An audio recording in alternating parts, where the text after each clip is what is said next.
Bhagavad Gita, chapter 2, text 20.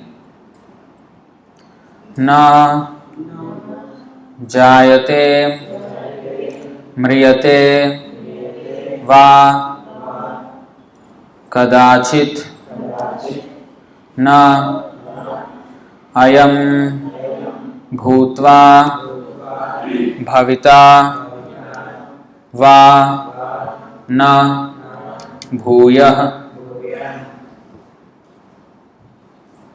अजः नित्यः शाश्वतः अयं पुराणः न हन्यते हन्यमाने शरीरे न जायते म्रियते वा कदाचिन् नायं भूत्वा भविता वा न भूयः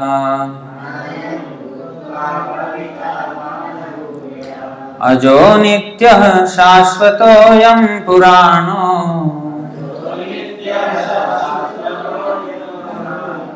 न हन्यते हन्यमाने शरीरे न जायते म्रियते वा कदाचिन् नायं भूत्वा भविता वा न भूयः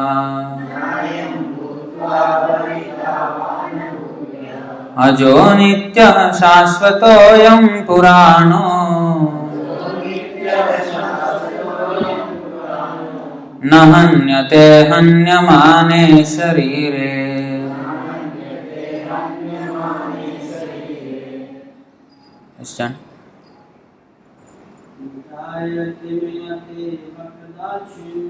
न जायते म्रियते वा कदाचिन् नायं भूत्वा भविता वा न भूयः अजो नित्यः शाश्वतोऽयं पुराणो न हन्यते हन्यमाने शरीरे न जायते म्रियते वा कदाचिन्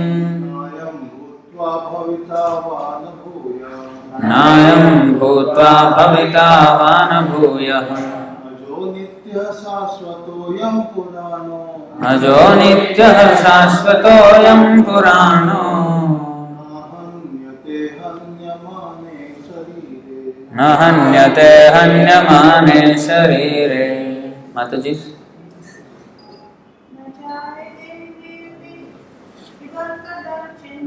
न जायते म्रियते वा कदाचिन् नायं भूत्वा भविता वा न भूयः अजो नित्यः शाश्वतोऽयं पुराणो न हन्यते हन्यमाने शरीरे।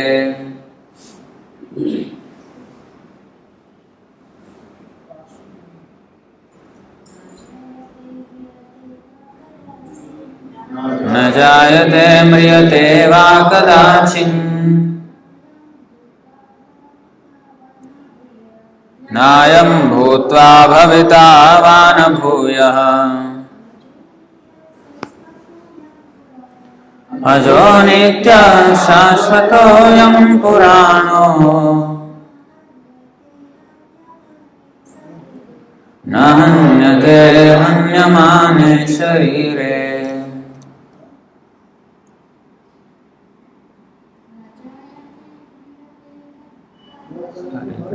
न जायते म्रियते वा कदाचिन् नायं भूत्वा भविता वा न भूयः अजो नित्यः शाश्वतोऽयं पुराणो न हन्यते हन्यमाने शरीरे। न, never, Jayate, takes birth. Mriyate, dies. Va, either. Kadachit, at any time, past, present or future. Na, never. Ayam, this. Bhutva, having come into being. Bhavita, will come to be. Va, or. Na, not. Bhuyah, or is again coming to be. Ajah, unborn. Nityah, eternal. Shashvatah, permanent. Ayam, this. Purana, the oldest. Na, never. Hanyate, is killed. Hanyamane, being killed. Sharire, the body. Translation and purport by His Divine Grace A.C. Bhaktivedanta Swami Srila Prabhupada Ki. Translation: for the soul there is neither birth nor death at any time. He has not come into being, does not come into being, and will not come into being. He is unborn, eternal, ever existing and primeval. He is not slain when the body is slain. I just want to check what is the...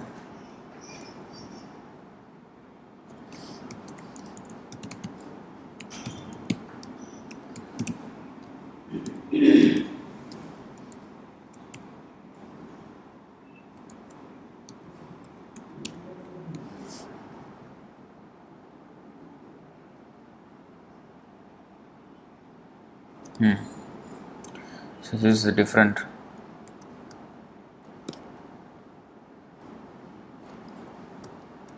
The original book. For the soul, please repeat. For the soul, there is never birth nor death, nor having once been, does he ever cease to be.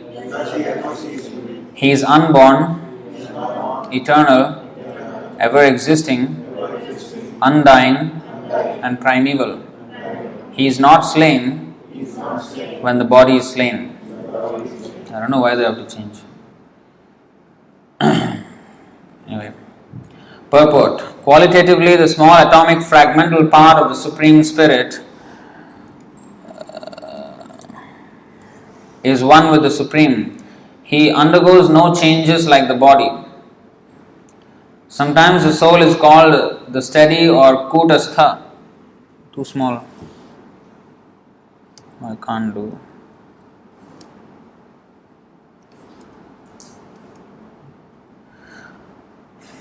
The body is subject to 6 kinds of transformations. It takes its birth in the womb of the mother's body, remains for some time, grows, produces some effects, gradually dwindles and at last vanishes into oblivion. The soul, however, does not go through such changes. The soul is not born, but because it takes on a material body, the body takes its birth. The soul does not take birth there, and the soul does not die. Anything which has birth also has death. And because the soul has no birth, he therefore has no past, present or future. He is eternal, ever existing and primeval, that is, there is no trace in history of his coming into being. Under the impression of the body, we seek the history of birth, etc. of the soul. The soul does not at any time become old as the body does. The so-called old man therefore feels himself to be in the same spirit as in his childhood or youth. The changes of the body do not affect the soul. The soul does not deteriorate like a tree nor anything material. The soul has no byproduct either. The byproducts of the body, namely children, are also different individual souls, and owing to the body, they appear as children of a particular man. The body develops because of the soul's presence, but the soul has neither offshoots nor change. Therefore, the soul is free from the 6 changes of the body. In the Katha Upanishad also we find a similar passage which reads, Najayate mriyate va vipaschin nayam kutaschin na vibhuva kaschit Ajo nitya shashvatoyam purano na hanyate hanyamane sharire. Canto 1, Chapter 2, Text 18. The meaning and purport of this verse is the same as in the Bhagavad Gita, but here in this verse there is one special word, vipaschit, which means learned or with knowledge. The soul is full of knowledge or full always with consciousness. Therefore, consciousness is a symptom of the soul. Even if one does not find the soul within the heart where he is situated, one can still understand the presence of the soul simply by the presence of consciousness. Sometimes we do not find the sun in the sky owing to clouds or for some other reason, but the light of the sun is always there, and we are convinced that it is therefore daytime. As soon as there is a little light in the sky early in the morning, we can understand that the sun is in the sky. Similarly, since there is some consciousness in all bodies, whether man or animal, we can understand the presence of the soul. This consciousness of the soul is, however, different from the consciousness of the Supreme, because the Supreme Consciousness is all knowledge, past, present and future. The consciousness of the individual soul is prone to be forgetful. When he is forgetful of his real nature, he obtains education and enlightenment from the superior lessons of Krishna. But Krishna is not like the forgetful soul. If so, Krishna's teachings of Bhagavad Gita would be useless. There are two kinds of souls, namely the minute particle soul, Anu Atma, and the super soul, the Vibhu Atma.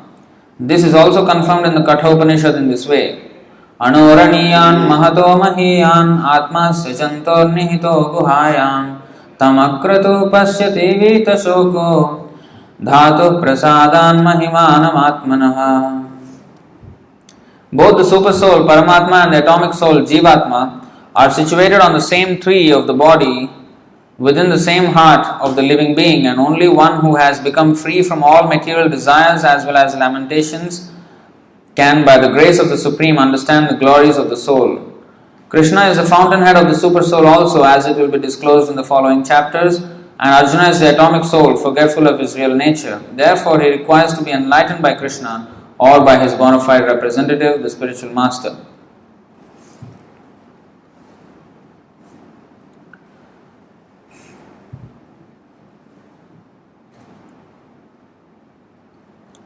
So, this verse was quoted many times by Srila Prabhupada in his preaching, because especially Nahanyate Hanyamane Sharire, he is not slain when the body is slain. So we are not dead at the time of the death of this body. This is very important to understand. Na jayate, there is also no birth. Na mriyate, to imagine something which has no beginning. Anything that exists is supposed to have a beginning, isn't it? At some point. But how to imagine something being existing but it does not have a beginning? That means there is no date when it came into existence. It was always there. It is very difficult to comprehend. The reason Prabhupada says in the purport is that because we have been so conditioned to think that everything must have a beginning because of our repeated cycles of birth and death, where we have, for millions of years, trillions of years, we have been seeing everything as having beginning and end. So we have become conditioned with that understanding, and therefore cannot comprehend that the soul does not have a beginning and does not have an end. The future, past, present, they matter because there is a finite term for our body. We feel the urgency of something because the deadline is approaching.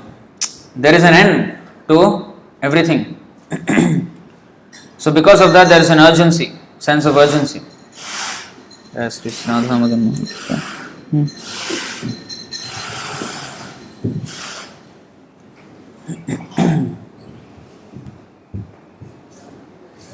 So as we pass on through life, the past becomes increased and the future becomes decreased.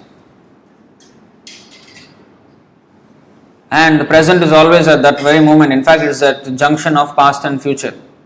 It almost doesn't, it's just thin point, the future and the past.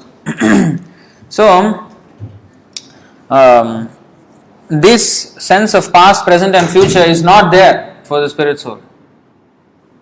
In the spiritual world, there is no effect of time.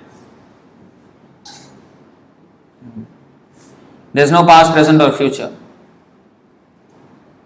Or it is said that there is time, but it has no control over the activities of the liberated souls and the Supreme Personality of Godhead that are residing there. Here, everything is controlled by time. But there, just like there is this Leela, Ashtakaliya Leela, the pastimes of Radha and Krishna in the 8 parts of the day. So 24 hours, they are divided into Ashtaprahara. Prahara means 3 hours, 1 prahara. So 8 praharas make 1 day. So Ashta means 8. So Ashtaprahara Leela, Ashtakaliya Leela. So in each prahara they have a different Leela. So there is eternal Leela going on in the spiritual world. So there is time. But that time has no, it's not that, if like just like there is an example in the Krishna book, in the Bhagavatam, it is mentioned there that in the Bhagavatam it is mentioned that Krishna and the gopis had Ras Leela. They danced for 1 night only. But in that 1 night, Krishna compressed the 1 night of Brahma. That means they danced actually for 4.32 billion years. But it was finished within 1 human night, 1 earthly night. So, how is that possible? No, it's not. Wait a minute. Am I calculating it correctly? Yeah, 4.32 billion years. So that whole amount of time was compressed into 1 night. So we can understand that there is no limit. Similarly, it is also said that the number of cows that Krishna was herding was unlimited. When he was a boy, when all the childhood pastimes of Krishna in Vrindavan. So when he went to the forest with his friends, Gopas, and they went, there was no limit to the number of cows that he was herding. It was not to indicate just like maybe 1 million or 10 million. No, that is still finite. The number of cows that he was tending was infinite. But they were divided into 108 groups. So he used to have a bead, like we have chanting beads. He also has a bead. So with each group has a name. So he used to chant, and then the whole group of cows will come. 108 cows, 108 groups of cows, but unlimited number of cows. So like that he was, keeping track of those cows. So how can those unlimited cows fit in Vrindavan, which was just 84 square mile district?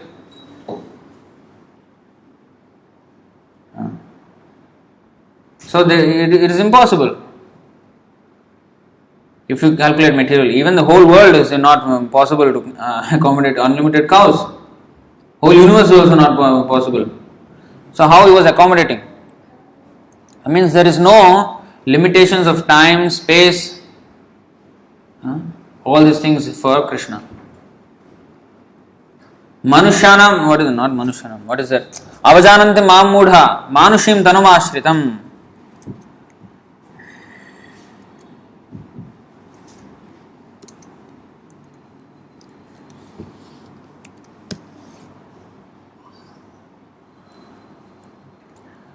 Param bhavam ajananto mama bhuta maheshwaram.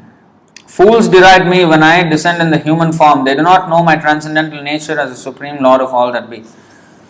So when we calculate Krishna materially, then that is our foolishness.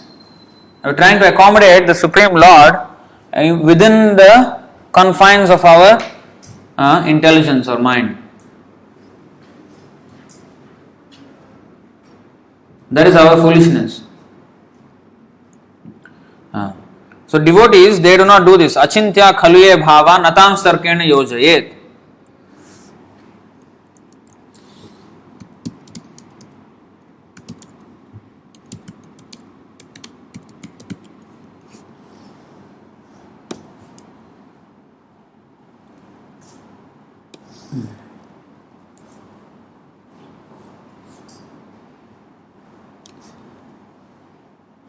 That which is achintya cannot be ascertained by argument. Yojayat means to measure. This measure, yojayat means to measure. We cannot measure or we cannot capture the Supreme Lord with tarkena. Tarkena means logic and argument. Oh, how can it logically? It doesn't sound logical, Of course, when Krishna speaks about in this verse, Najayate Mriyateva Kadachin, this whole chapter, Krishna is explaining logically the existence of the soul. That is preliminary knowledge that even an impersonalist or empiricist he can understand. That much we can understand through logic. That we are not this body. So those who say they are not, they are this body and after death everything is finished, they are the most uncultured and uneducated people in the world.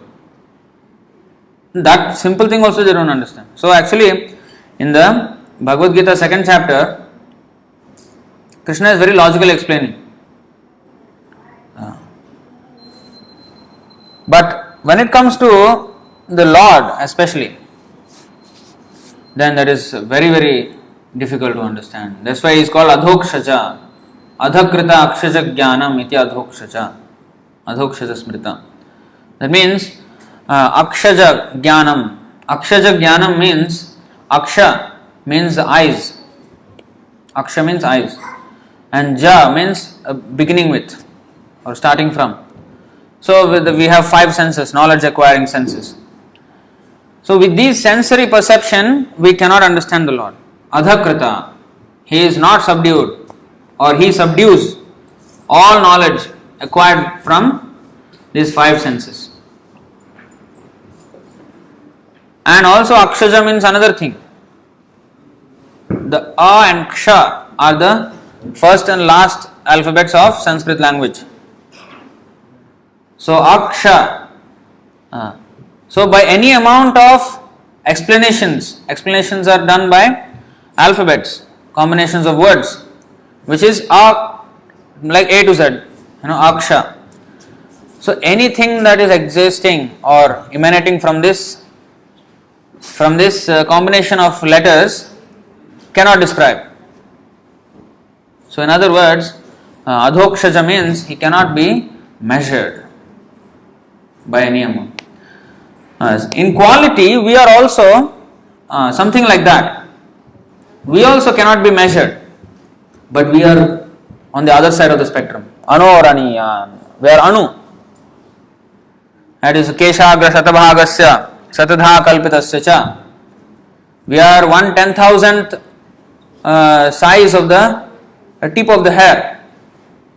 1/10,000th part of the tip of the hair. That is also immeasurable. On the other side, smallest. And he is Vibhu, we are Anu. On the Vibhu also, on the Krishna side, he also cannot be measured. So qualitatively we have certain qualities that Krishna has, but we have in minute quantities. Just like he is eternal, Nityon Nityanam. He is eternal, we are also eternal. He is conscious, we are also conscious. But his consciousness, he is aware of the entire, not only this universe, but of this universe and the millions of other universes in the material world, all together of which make up only 1/4 of his energies, 3/4 energies in the spiritual world, all that, everything he is aware of. This is the Supreme. And he is not aware of means, just like the Prime Minister of this country is aware of there is Angmokyo state, there is this issue, and not that kind of aware, like vague or just superficial. No, he is aware of every single entity, living entity, and every single atom. Andantarastha paramanu chayantarastham govindamadi purusham tamaham bhajami. He is aware completely, in full detail, of every single atom and every single living being that exists everywhere. In complete knowledge, very intimately he knows everything. So that kind of knowledge we don't have. We are conscious, but we are only conscious within the confines of this body. We do not know anything outside this body other than through our senses, little bit. And something which cannot be found out through the senses, through our mind, a little bit of speculation. So we speculate, oh maybe this is like this. Just like the scientists, they are saying that the universe started with the Big Bang. That is their speculation. Because none of them saw how the universe started. So it is beyond their sensory perception. So they are just using their mind and intelligence, trying to extrapolate our reality and try to take it, rewind. That is how they are trying to do it. But that is called speculation. So we are using our faculty, whatever we have, to acquire knowledge. But we are imperfect. We don't have sufficient instruments to gather enough knowledge and that we can say that I have complete knowledge. No, we cannot have. We can only have until certain extent. Knowledge is one thing, but consciousness, our consciousness is limited to this body. We are not conscious of anything else. I do not know what is going on in your mind or in your body. First of all, I don't even know what is going on in my body. Unless something serious happens, some headache or something, then I know something is wrong. I don't know what is wrong also still. So this is very limited amount of consciousness, awareness. So he is conscious, we are conscious. Qualitatively same, but quantitatively vast difference. There is no chance that we can become God.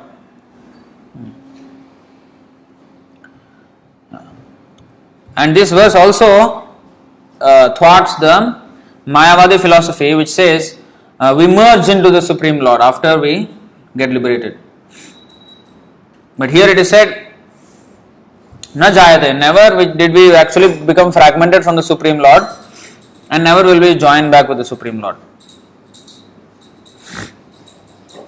Never will that happen. Even after liberation, it will not happen.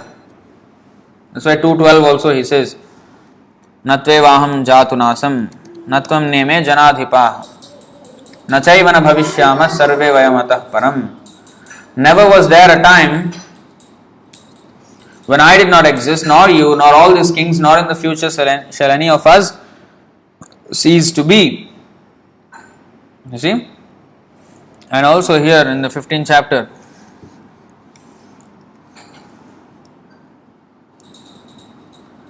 Mamayvamsho jivaloke jivabhuta sanatanaha manashasthani indriyani prakritisthani karshati. The living entities in this conditioned world are my eternal fragmental parts.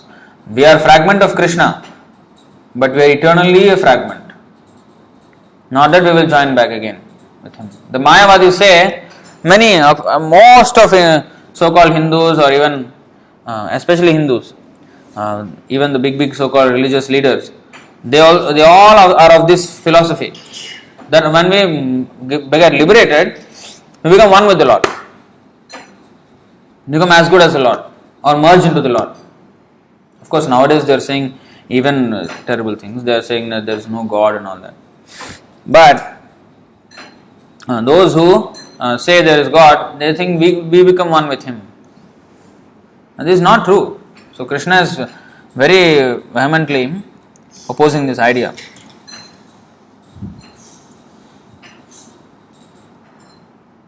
So there are 6 kinds of transformations that occur in the body. Birth, growth, stay for some time, produce byproducts, dwindle and vanish.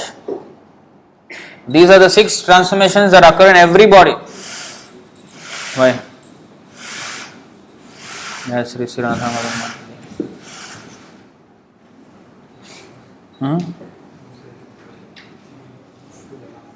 Put the already done. Oh. Those who haven't offered the light for Lord Damodar can offer now. Sometimes the soul is called steady, kutastha. Body is subject to 6 kinds of transformations. The soul does not go through such change.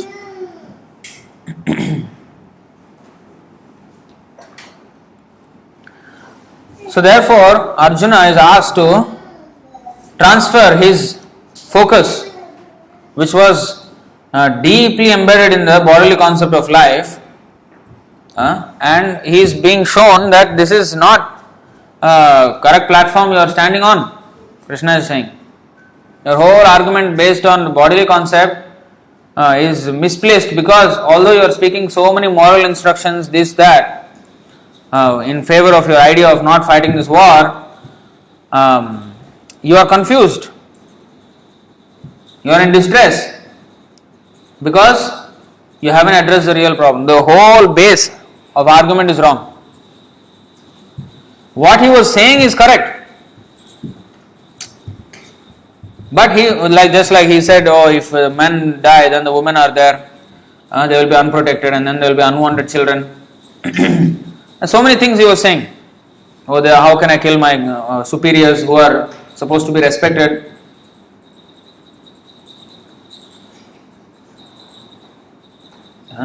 So, this is not wrong. What he was saying was not wrong. But still he was confused. Why?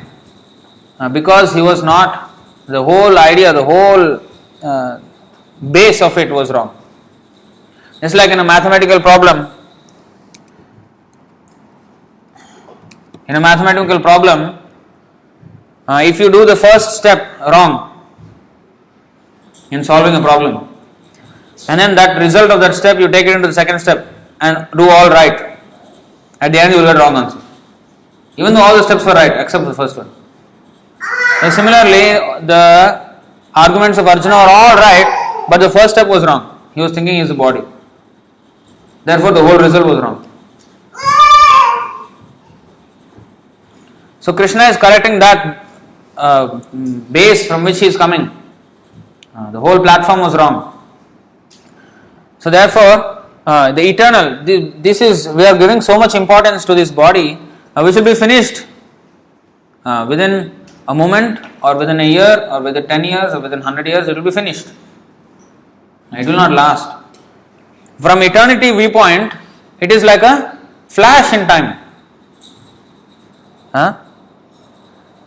For us, 80 years, maybe say for an average, 70, 80 years.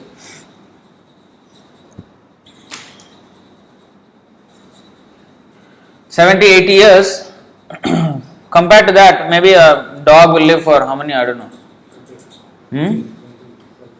15-20 years.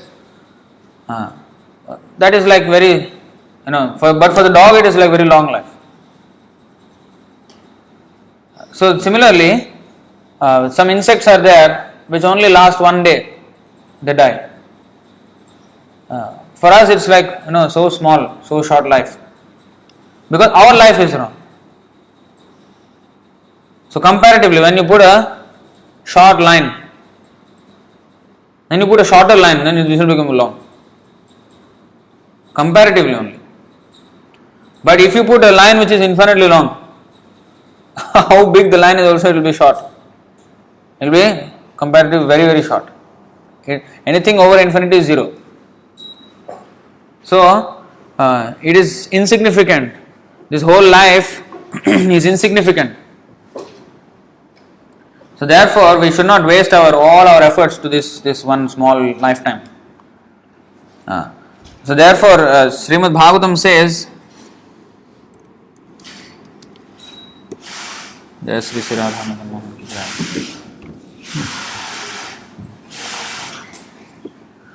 Labdhva sudurlabham idam bahu sambhavante manusham arthadam anityam apiha dhira turnam yateta na patet anuvrityu yavan nishreyasaya vishaya khalu sarvatasyat. After many, many births and deaths, one achieves the rare human form of life, which, although temporary, see, what is this rare human form of life? Why it is so rare? It is as temporary as other lives, or sometimes even lesser lifespan. Some trees stand for thousands of years. turtle stays for maybe 500 years, or tortoise, whatever. So, but comparatively, there are other living entities who are long lived than humans. So, what is so rare about human form of life? Although it is temporary, affords one the opportunity to attain the highest perfection. Thus, a sober human being should quickly endeavor for the ultimate perfection of life, as long as his body, which is always subject to death, has not fallen down and died. This body has not fallen down and died yet. It will die. And don't ever be forgetful of that fact, because this body is going to die. But as long as it has not died, as long as it is still standing, one should quickly endeavor for the ultimate perfection of life. After all, sense gratification is available even in the most abominable species of life. Because one may say, oh no, body is going to die, so I am better rather enjoy the body before it goes away.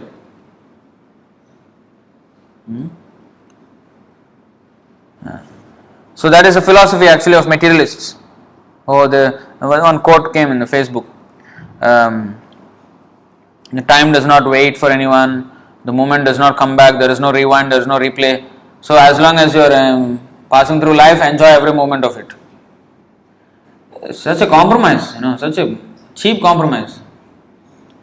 We are capable of far more enjoyment than just the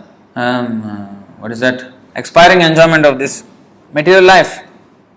But they just compromise because they just think that death is everything, death is the end of all, and before it comes, just enjoy every moment. This is hedonism. But here it is said, such enjoyment is available even for the stool-eating animals, abominable species of life. What is that? What is that? 551. Nayam deha bhajam nirloke kashtan kaman arhate vidbhujam ye. The stool-eating dogs and hogs also have the same facilities of sense gratification. So don't worry about sense gratification in this life. You have something more to be achieved. You have the facility. But once this human body is finished, that's it. That chance, that golden opportunity to get out of this world, this universe is lost. And one will have to transmigrate millions and millions of species to maybe come back again as a human being. And we don't have no idea whether we will contact another spiritual master, bona fide spiritual master. So while we have the chance, grab it. Last week also we shared this. The materialists quote this, but it is very apt, more apt in the spiritual sense. They say when the opportunity of a lifetime strikes, capture it within the lifetime of that opportunity. The window of opportunity is very short. So when that opportunity strikes, capture it when it is there. When the opportunity is lost, you cannot finish. There is regret only. So this is opportunity of not just one life, but of millions and trillions of lifetimes. We are getting this opportunity. So now we should grab it with full seriousness. Don't be, I know Krishna consciousness is very good, I agree, but I'm very... No, don't be relaxed. Now you can be. But at the time of death, there is no relaxation. The Yamudutas will come and drag and beat, tear apart, everything will happen. That time there is no relaxation, there is no break. At that time it's too late, the opportunity is gone. And now that it is there, we have to take it. That urgency is important, not the urgency of, I have to work, I have to run here and run there. This urgency is, mundane, but there is a spiritual urgency. Although the spirit soul has no limits of time because he is ever existing, but in this material world he is conditioned by the modes of material nature, and in the human form of life, the small window of opportunity is there. And if we don't make use of it, we cannot, like a prison. There is a small moment where all the guards are out of guard, and then there is a chance to escape from the prison. And if you don't run at that time, again there will be, maybe the gates will be closed and everybody will be on guard.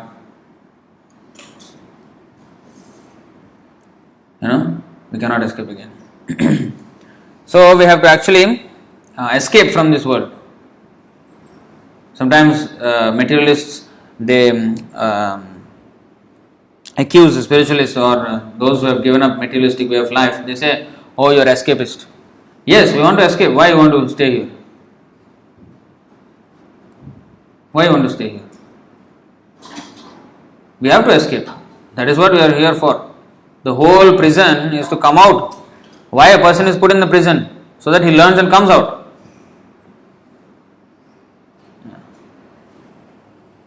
Of course, we are not irresponsible escapists. Very responsible. In fact, devotees, they don't want to just escape themselves. They want to take the whole residents of prison out. One shot. Prahlad Maharaj is saying like that.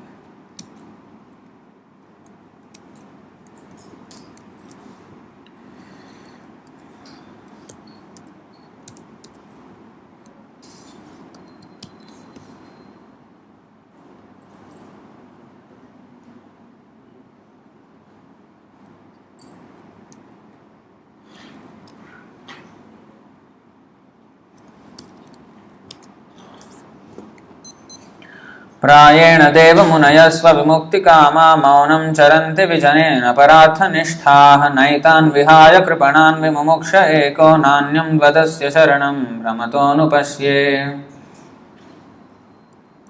My dear Lord Narasimhadev, I see that there are many saintly persons indeed, but they are interested only in their own deliverance, not caring for the big cities and towns. They go to the Himalayas or the forest to meditate with vows of silence, Maunavrata. They are not interested in delivering others. As for me, however, I do not wish to be liberated alone, leaving aside all these poor fools and rascals. I know that without Krishna consciousness, without taking shelter of your lotus feet, one cannot be happy. Therefore, I wish to bring them back to shelter at your lotus feet. A devotee will call, just like Prahlad Maharaj is saying, fools and rascals. He will call, a devotee will consider everybody as fool and rascal who is not surrendering to Krishna. Not simply to accuse them, out of compassion for them. And this is their mood. A preacher, a devotee's mood is like this. These poor fools and rascals are wasting their time. Wasting their life, so much suffering they are enduring. And thinking it is happiness. Such fools they are. I want to enlighten them. Even though they are not interested, they will scold the devotees. They will harm the devotees. Don't disturb me in my sense gratification. Rascal. They will curse the devotees. But still the devotees will go and try to help them. That's why Prabhupada said it is a thankless task. Preaching is a thankless task. Hardly anybody will thank the devotees for the work that they are doing. Nobody will understand actually. Hardly anybody understands what the devotees are doing. And if they actually come to understand, they will actually try to stop it. Prabhupada said, once the movement became big and government started to recognize, notice, it became quite a rising movement in the 70s. Then Prabhupada said, the world is feeling the weight of our movement now. If only they knew what I was coming for when I actually first came to America, they would have never allowed me. So devotees are also tactful. To preach message of Krishna in a civilization of absolute atheism is a Herculean task. So just like Prabhupada said, go in like the needle, unnoticed, and come out like a plow. So that's how it has to be done. So of course it is not to harm anyone or anything. That is a strategy military people will use. But in Krishna consciousness we are also waging another kind of war against Maya. So there are also tactics and strategies. Tactic is that one have to first of all surrender to Krishna. Purity is the force. We need force to fight Maya, and that force will come with purity.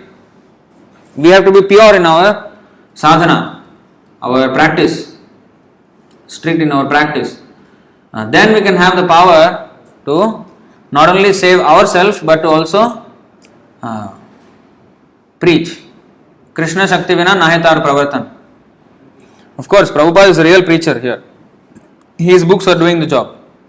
But even to not assist, serve Prabhupada in this mission, one has to have some spiritual strength. If one is not having that by not following any sadhana, then it is very difficult to remain in this movement of service to Prabhupada and Krishna. So one has to be very vigilant on this aspect, and always don't think that the second chapter basic, I know everything already. We are not body, we are soul, 1,000 times I have heard. What is there? After all, same thing is saying. When we get the notice of death, then we will know how much actually we understood. And the notice of death is already there. The moment we were born, death is there, already notice is there that we are going to die. People try to be healthy, you must eat this, you must eat that. Whatever you want to eat, you are going to die, Whether you are healthy or not healthy or whatever, we have to die. Of course, there is some regulations, no meat eating, illicit sex, gambling, intoxication. But more important is to follow the spiritual discipline rather than worry about our body. Yes, health should be taken care of as much as is just necessary to keep the body in fit condition so that it can be used in service of Krishna, because this body is not our body. One time Sanatana Goswami, because he was having all sore on the body, so bad, all pus was coming out, and he felt very disgusted, and Chaitanya Mahaprabhu embraced him. And Sanatana Goswami was feeling so bad that, you see, my terrible body has to be touched by Chaitanya Mahaprabhu, and all that pus is on his body now. What is this? What is the use of my body? I would rather commit suicide. It's not worthy to even live like this. So he was deciding to commit suicide. So Chaitanya Mahaprabhu said, what right do you have to commit suicide? You think this body is yours to end it? This body is mine. It is Krishna's property. You have no right to destroy it. If you have understood that this is Krishna's property, you have to use it in Krishna's service. When something can be used in Krishna's service and it is given up, that is Phalgu Vairagya. That is false renunciation. Don't be a false renunciate. As if you are a renunciate.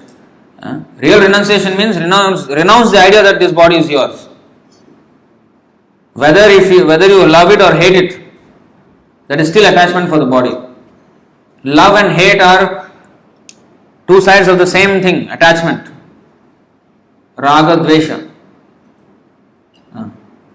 To hate something also, that means unless one is attached to that, suppose I hate someone, I am thinking always of that person. That rascal, he used to die. I am always thinking that I am attached to that person in a negative way. My mind is attached, my thoughts are attached to that person. Negative thoughts. And sometimes this attachment is positive in the sense that affection. But both are attachment. Negative attachment, positive attachment. So both must be cut off. None of this is not even yours body. It is Krishna's. So you have to maintain it properly. Just like everything here, Krishna's in the temple, we maintain everything nicely. Like that. This body is also Krishna's. It has to be maintained nicely. But not until you get, it has to be maintained nicely, so it will be decorated, makeup. No. Just as much as is necessary to maintain and use it in the Krishna service. That's all. So this is the proper understanding. Any questions or comments on this verse?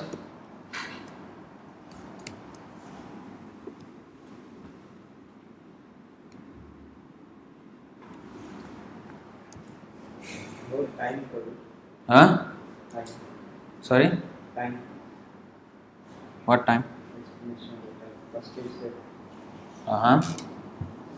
the Explanation of time. Yeah, time, there is three phases: past, present, future. That is in the material world, because everything has future means there is a finite. Everything is finite in the material world. So there is past, present, and future. In the spiritual world, there is no influence of time, because the soul is eternal. There is no beginning, there is no end, there is no middle. It is always existing. So the time has no control in the spiritual world.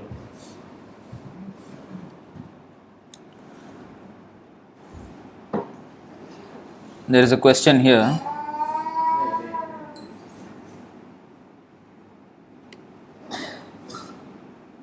So the question is, the Mahamantra Hare Krishna isn't set forth in the Bhagavad Gita. Where is the Mahamantra set forth then, please? So, this answer is there. In many places, but here especially.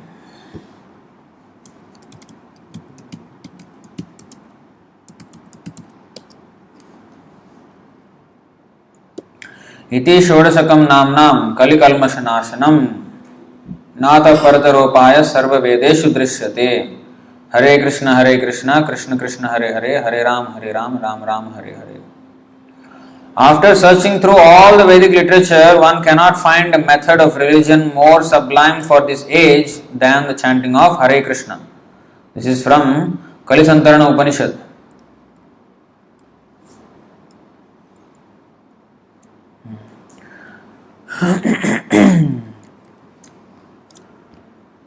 There is reference in the Bhagavad Gita of chanting.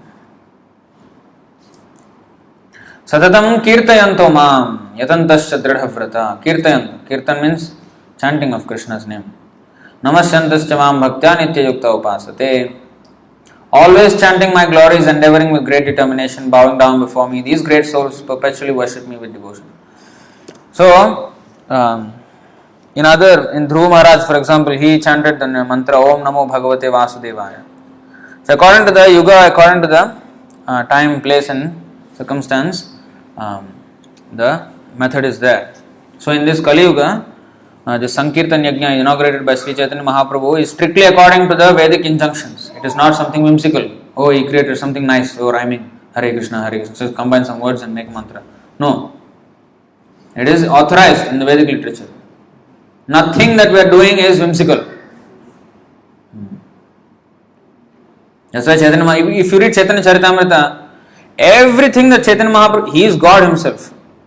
But whatever he is saying, Chaitanya Mahaprabhu, he is quoting reference from here, there, everywhere. If you see the verses of Chaitanya Charitamrita, there are 11,555 verses in Chaitanya Charitamrita.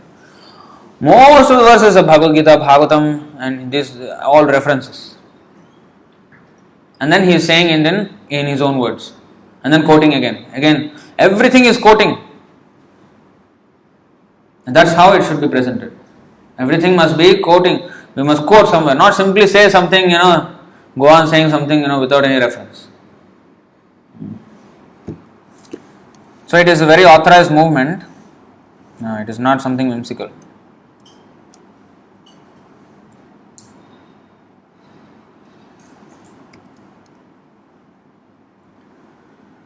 I hope that answers the question. Any other questions? We'll stop here. Grantaraj Srimad Bhagavad Gita ki, Srila Prabhupada ki, Thai Gaur Premanande.